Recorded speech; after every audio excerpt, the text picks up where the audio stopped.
बंधु माने आजिर एही भिडियोरे मु आपण माननकु कहिबाको जाउछि पवित्र बाहुडा यात्रा दिन आपण केउ सब वृक्ष गुड़िको छुई आसिबा द्वारा एवं सेही वृक्ष निकटरे केउ सब उपाय गुड़िक पालन करिबा द्वारा आपणक जीवनर समस्त समस्या एवं कष्ट दूर हो जाय थाए एवं आपणको माँ लक्ष्मींकर विशेष कृपा प्राप्त होइथाए जहा फଳରେ आपणଙ୍କ ଜୀବନରେ ଚାଲିଥିବା ଦାରିଦ୍ର୍ୟତା ଭଳି ସମସ୍ୟା ସମସ୍ତ ପ୍ରକାରର ଧନଜନିତ ସମସ୍ୟାର ମଧ୍ୟ ଅନ୍ତ ହୋଇଥାଏ। ଆପଣଙ୍କ ଜୀବନରେ ଧନର ବର୍ଷା ହୋଇଥାଏ। ତେବେ ଆସନ୍ତୁ ଜାଣିବା ସେହି ବୃକ୍ଷ ଗୁଡ଼ିକ ବିଷୟରେ ଯେଉଁ ବିଷୟରେ ଆଜିର ଏହି ଭିଡିଓରେ ମୁଁ ଆପଣମାନଙ୍କୁ କହିବାକୁ ଯାଉଛି। ଯେଉଁ ବୃକ୍ଷ ଗୁଡ଼ିକୁ ଆପଣଙ୍କୁ ବାହୁଡ଼ା ଯାତ୍ରା ଦିନ ଛୁଇଁ ଦେଇ ଆସିବାର ଅଛି। कारण जदि आपण पवित्र बाहुडा यात्रा दिन एही गछ गुड़िको सठिक समय एवं सठिक विधि विधान पूर्वक छुई दे आसुछंती तेबे आपण निज जीवन रे जेकोसी भी समस्या रे घांटी हेउथिले एवं आपणक जीवन रे जदि धनजनित समस्या लागी रहिथिला दारिद्र्यता आपणकर पीछा छाडु नथिला तेबे ए समस्त प्रकारर समस्या रु आपणको निश्चित भाବରେ मुक्ति मिली जिवो। ଏହା ବ୍ୟତୀତ ଆପଣଙ୍କର ଯେକୌଣସି ବି ମନସ୍କାମନା ରହିଥିବ ଆପଣଙ୍କର ସମସ୍ତ ମନସ୍କାମନା ମଧ୍ୟ ପୂର୍ଣ୍ଣ ହେବ। ତେବେ ବନ୍ଧୁମାନେ ପ୍ରଥମ ବୃକ୍ଷଟି ହେଉଛି ବେଲଗଛ। ଆପଣମାନେ ଜାଣନ୍ତି ଅଥବା ନ ଜାଣନ୍ତି ବେଲ ବୃକ୍ଷଟି ମାତା ପାର୍ବତୀଙ୍କର ଝାଳରୁ ସୃଷ୍ଟି ହୋଇଛି। ବେଲ ଗଛର ସମସ୍ତ ପତ୍ରରେ ମା ପାର୍ବତୀଙ୍କର ବାସ ହୋଇଥାଏ ଏବଂ ସମ୍ପୂର୍ଣ୍ଣ ଅଙ୍ଗରେ ଭଗବାନ ଭୋଳା ଶଙ୍କରଙ୍କର ବାସ ହୋଇଥାଏ। तो आपण माने 15 जुलाई 2 अर्थात बाहुडा यात्रा दिन गोटे लोटा जल नियंतु एवं सेही जल रे आपण किछि गंगा जल मिसाई दियंतु। तापरे आपण सेही जल को नहीं आपणक घर पाखरे थिबा कोनोसी भी बेलगछ निकट को चली जांतु। तापरे सेही बेलगछ मूल रे आपण नेकी जाइथिबा सेही एक लोटा जल को अर्पण करंतु। जल अर्पण कर सारिबा परे आपण बेल वृक्ष को परिक्रमा करंतु एवं बेलगछ को छुई नमस्कार करंतु एवं आपणकर जहाँ भी मनस्कामना रही बेलगछ निकटरे प्रकाश करंतु एवं भगवान भोला शंकर एवं माँ पार्वती निकटरे आपणकर मनस्कामना पूर्ण पाए प्रार्थना करंतु। तापरे आपण निज घर को चली आसंतु। एही उपायटी पालन करिबा द्वारा आपणकर समस्त मनस्कामना पूर्ण होइथाए एवं संपूर्ण वर्षटी रे आपणको निरोगी मध्य प्राप्ति होइथाए। एहा व्यतीत आपणक जीवन रे चलीथिबा अनेक गुड़िए समस्या एपरिकी धनजनित समस्या मध्य दूर हो जाइथाए। आपणक जीवन रे आउ धनर अभाव होई न थाए। द्वितीय महत्वपूर्ण वृक्षटी हेउछि ओस्त गछ। आपण माने समस्ते निश्चित भाबरे जानिथिबे जे ओस्त गछरे 33 कोटी देवा देवींकर वास होइथाए। तेबे बंधु माने आपण माने बाहुडा यात्रा दिन ब्रह्म मुहूर्तरु उठी निजर स्नान कार्य समापन करे नियंतु।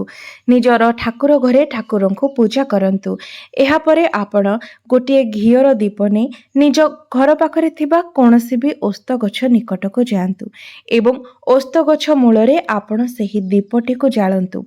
तापरे आपण ओस्त गछर परिक्रमा करंतु। तेबे आपण ओस्त गछ को 3 थर परिक्रमा करंतु एवं जेतेबेले आपण ओस्त गछ को परिक्रमा करुछंती सेही समय आपण भगवान विष्णुकर बीज मंत्रर जप करी करी गछटी को परिक्रमा करंतु। तेबे भगवान श्री विष्णुकर बीज मंत्रटी हेउछि ओम नमो भगवते वासुदेवाय नमः। एही मंत्रर जप करी आपण ओस्त गछ को 3 थर परिक्रमा करंतु। एही उपायटी पालन करिबा द्वारा आपणको निज कुंडली रे राहु एवं केतुंकर साथ मिली थाए अर्थात आपणको आपणक भाग्यर साथ मिली थाए। आपणकर दुर्भाग्य सौभाग्य रे परिणत होई थाए। एहा व्यतीत आपण जेउ क्षेत्र रे भी कार्य करिथांती प्रत्येक क्षेत्र रे आपणको सफलता प्राप्ति होई थाए। आपण निज जीवन रे बहुत अधिक उन्नति करिवे। एहा व्यतीत आपण एही दिन एही उपायटी पालन करिबा द्वारा आपणको भगवान विष्णुंकर विशेष कृपा एवं आशीर्वाद प्राप्त होइथाए एवं जेउ व्यक्ति को भगवान विष्णुंकर आशीर्वाद प्राप्त होइथाए सेही व्यक्ति को आपे आपे माँ लक्ष्मींकर मध्य आशीर्वाद प्राप्त होइथाए। कारण भगवान विष्णु हेउछंती माँ लक्ष्मींकर ସ୍ୱାମୀ ଏବଂ ଯେଉଁଠାରେ ଭଗବାନ ବିଷ୍ଣୁଙ୍କର ବାସ ହୋଇଥାଏ ସେଠାରେ ମା ଲକ୍ଷ୍ମୀଙ୍କର ମଧ୍ୟ ବାସ ହୋଇଥାଏ। ଏବେ ଆସନ୍ତୁ ଜାଣିବା ତୃତୀୟ ବୃକ୍ଷଟି ବିଷୟରେ। ତ ତୃତୀୟ ବୃକ୍ଷଟି ହେଉଛି ଲିମ୍ବ ଗଛ। ତ ବନ୍ଧୁମାନେ ଆପଣମାନଙ୍କୁ ସୂର୍ଯ୍ୟାସ୍ତ ପୂର୍ବରୁ ହିଁ ଏହି ଗଛଟିକୁ ଛୁଇଁକି ଆସିବାର ଅଛି।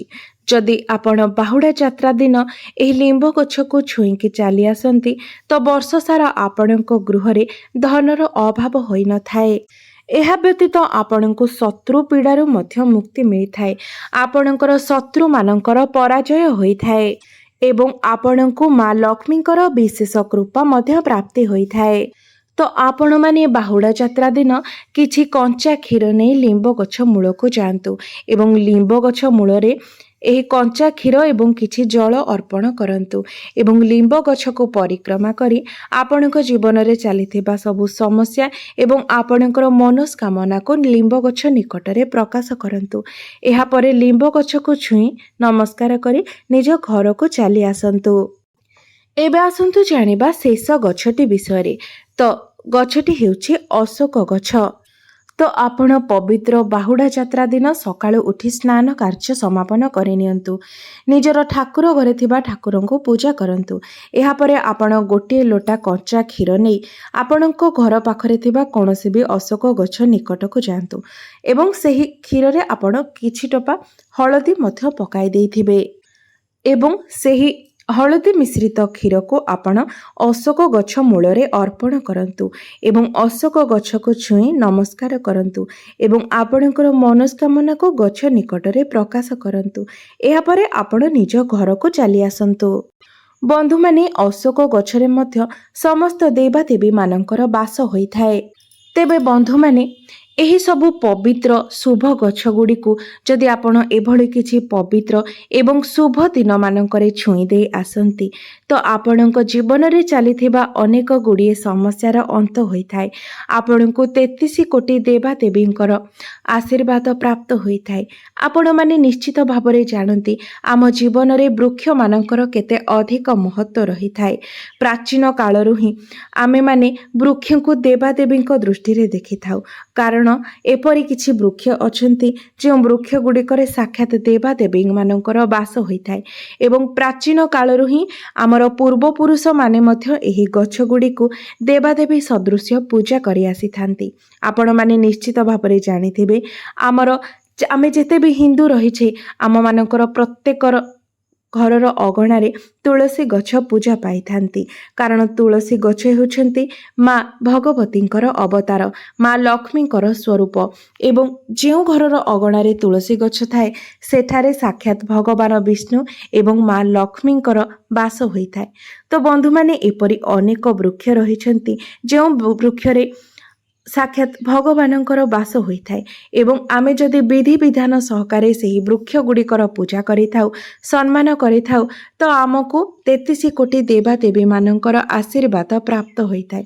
ତ ବନ୍ଧୁମାନେ ମୁଁ ଆଜିର ଏହି ଭିଡ଼ିଓରେ ଆପଣମାନଙ୍କୁ ଯେଉଁ ସବୁ ବୃକ୍ଷ ଗୁଡ଼ିକ ବିଷୟରେ କହିଲି ଆପଣମାନେ ଚେଷ୍ଟା କରନ୍ତୁ ବାହୁଡ଼ା ଯାତ୍ରା ଦିନ ସେହି ବୃକ୍ଷ ଗୁଡ଼ିକ ନିଶ୍ଚିତ ଭାବରେ ଛୁଇଁ ଦେଇ ଆସିବା ପାଇଁ। ଏଥିପାଇଁ ଆପଣଙ୍କୁ ଅଧିକ ସମୟର ଆବଶ୍ୟକତା ନାହିଁ କିମ୍ବା ଅଧିକ ପରିଶ୍ରମର ମଧ୍ୟ ଆବଶ୍ୟକତା ନାହିଁ। ତେବେ ନିଜ ଜୀବନରେ ଚାଲିଥିବା ଅନେକ ଗୁଡ଼ିଏ ସମସ୍ୟାର ଅନ୍ତ କରିବା ପାଇଁ ଆପଣ ନିଶ୍ଚିତ ଭାବରେ ଏହି ସହଜ ଉପାୟ ଗୁଡ଼ିକର ପାଳନ କରିପାରିବେ। ତେବେ ପ୍ରତ୍ୟେକ ଉପାୟ ପାଳନ କରିବା ପଛରେ ଆପଣଙ୍କ ମନରେ ସମ୍ପୂର୍ଣ୍ଣ ରୂପରେ ବିଶ୍ୱାସ ଏବଂ ଭକ୍ତି ରହିଥିବା ଆବଶ୍ୟକ, କାରଣ ଯଦି ଆପଣ ମନରେ ସେତିକି ବିଶ୍ୱାସ ଏବଂ ଭକ୍ତି ରଖିଥାନ୍ତି ତେବେ ପ୍ରତ୍ୟେକ ଜାଗାରେ ଆପଣ ଭଗବାନଙ୍କର ଦର୍ଶନ କରିପାରିବେ ଏବଂ ଆପଣଙ୍କୁ ନିଶ୍ଚିତ ଭାବରେ ମଧ୍ୟ ଈଶ୍ୱରଙ୍କର କୃପା ପ୍ରାପ୍ତି ହେବ। ତେବେ ବନ୍ଧୁମାନେ ମୋର ଏହି ଭିଡ଼ିଓଟି ଯଦି ଆପଣମାନଙ୍କୁ ଭଲ ଲାଗିଥାଏ ତେବେ ଭିଡ଼ିଓଟିକୁ ଲାଇକ୍ କରି ଚ୍ୟାନେଲଟିକୁ ସବସ୍କ୍ରାଇବ୍ କରିଦେବେ ଏବଂ ଭକ୍ତି ଏବଂ ଶ୍ରଦ୍ଧାର ସହିତ କମେଣ୍ଟ ବକ୍ସରେ ଜୟ ଶ୍ରୀ ଜଗନ୍ନାଥ, ଜୟ ଶ୍ରୀ ବିଷ୍ଣୁ, ଜୟ ମା ଲକ୍ଷ୍ମୀ ନିଶ୍ଚୟ ଲେଖିବେ।